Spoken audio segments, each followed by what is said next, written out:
And the first Dreamer ever elected to the Assembly, Catalina Cruz, explains why undocumented immigrants should be able to get a driver's license. You're going to have safer streets because now you have people who are licensed and who have gone through the testing. You're going to have a safer community because now you have a way for law enforcement to be able to identify if and when a crime is committed. It's next on New York Now, right here on PBS. Funding for New York Now is provided by WMHT. All right, Karen, done with the analysis, but not done with you, because we are now going to hear your interview with Catalina Cruz. That's right. She's the first Dreamer elected to the state assembly, which she's going to explain in the interview, and she makes the case for why undocumented immigrants should get a standard driver's license. Catalina Cruz, thanks for joining us on this very busy assembly session day, getting towards the end of the session, and I want to talk to you about the session issues in a moment. But first, I wanted to ask you, starting with your life story, because it's pretty unique. I mean, not unique for America, but unique for the legislature. You say that you're the first Dreamer elected to the state assembly. What does that mean? Well, first of all, thank you for having me on today. It's a pleasure. It's an honor to get to share my story. It is pretty unique for an elected official. You know, I came to this country when I was 9 years old from Colombia in 1992. Weirdly, it was an election day that I came to New York. Really? And serendipitous. Yeah, I often think about the irony of that. The year Bill Clinton was elected, yeah, right? Yes. Yeah, I'll put that in my book someday. And so I came during a time of war, of drug wars in Colombia, fleeing poverty, fleeing the result of years of abuse against the community. And so I landed in New York with my mother, no papers because we were undocumented. Our family was very poor, and I was a child brought by a parent looking for a better life. And that's what a Dreamer is. The children brought from other countries by their parents looking for a better life, and often undocumented, and actually always undocumented. And so that's what I had to go through to get here. That's how I got my start in this country. And a Dreamer has to do with getting the money for college aid, and we know that you went on to college and law school, right? And became a labor lawyer. The DREAM Act first came out in the late 90s with Congressman Gutierrez, and back then Dreamers, in the whole concept of what a Dreamer is, it was more about getting a status. It was these young children who came here through quote-unquote no fault of their own, let's get them papers. And then it evolved via the states and individual states to let's help them get equality in education. That's what I got to vote. You know, one of my first votes once I got elected was for the DREAM Act, which was extremely rewarding because when I went to college, I had to pay for it myself. I had no documents. I went to CUNY John Jay and got a bachelor in forensic psychology.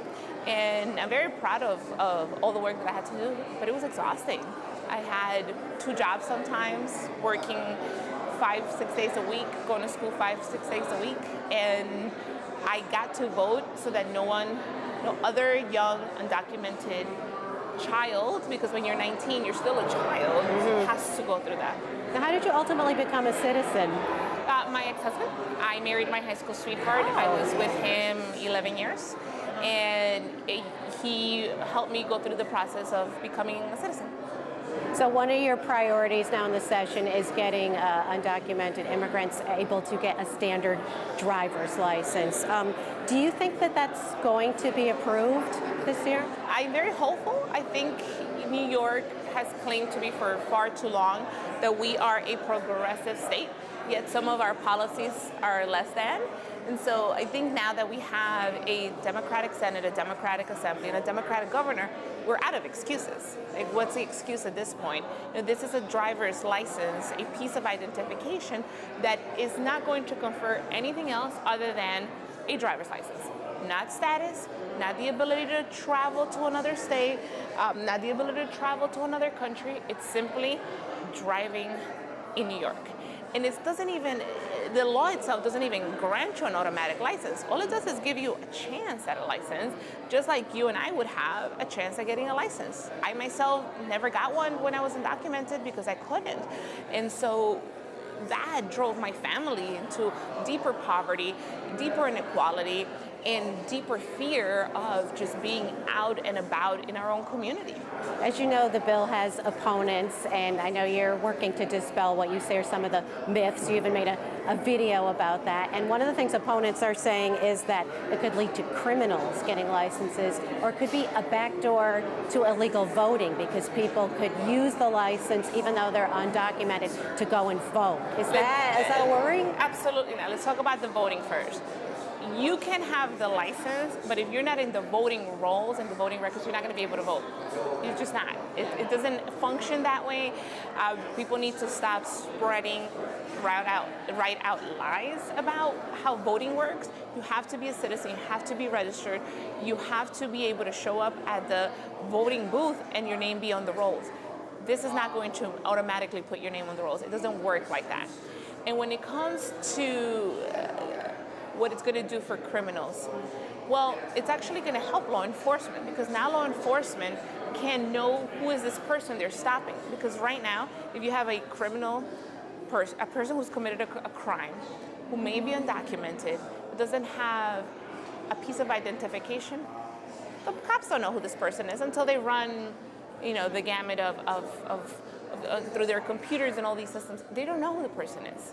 And so to think that somehow this is going to enable criminal activity instead of actually help promote safety, it's completely wrong. It's completely the opposite. You're going to have safer streets because now you have people who are licensed and who have gone through the testing. You're going to have a safer community because now you have a way for law enforcement to be able to identify if and when a crime is committed.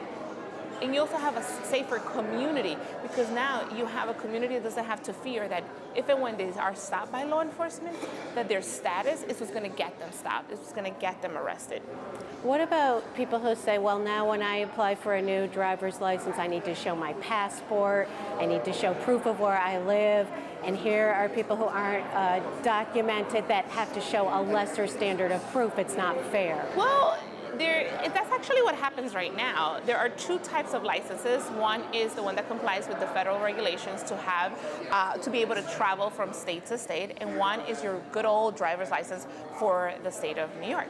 And so you have those requirements already there. So that argument is out the window. Yeah, so they'd be applying for a different license, right? Not the enhanced license, the standard license. You get the standard license, and right now you or I can go get the standard license or the enhanced license. One thing I learned from your video, or maybe I forgot, is that actually before 2001, undocumented immigrants could get driver's licenses. So it's not exactly, there's precedent for this, correct? There is absolutely precedent. What happens is an ill-informed decision by a Republican anti-immigrant governor that put us in the place that we are now. We could have had safer streets. We could have had families that weren't separated. We could have had a community that was contributing even more than undocumented immigrants are already contributing. Yet this whole fear of the other, this whole fear of the undocumented person put us in this place.